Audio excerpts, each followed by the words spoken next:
So in about 1963, I would say, we started picking up tractors to get them for burning or nothing. They were worn out, you know, and not used anymore. They were just parked out in the weeds and whatever. So we started getting them because we kind of liked the old timers, and they were cheap.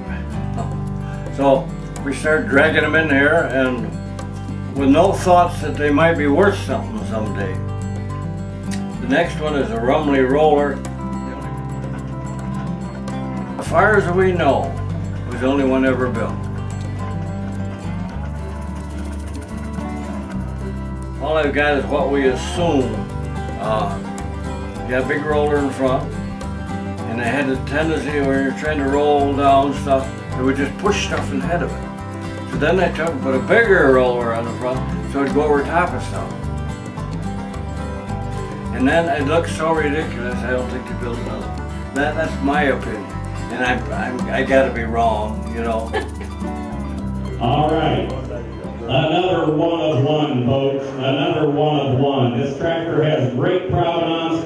Not only is it part of the famous Jim Erdle collection, but it was part of the famous Jack Maple collection before that.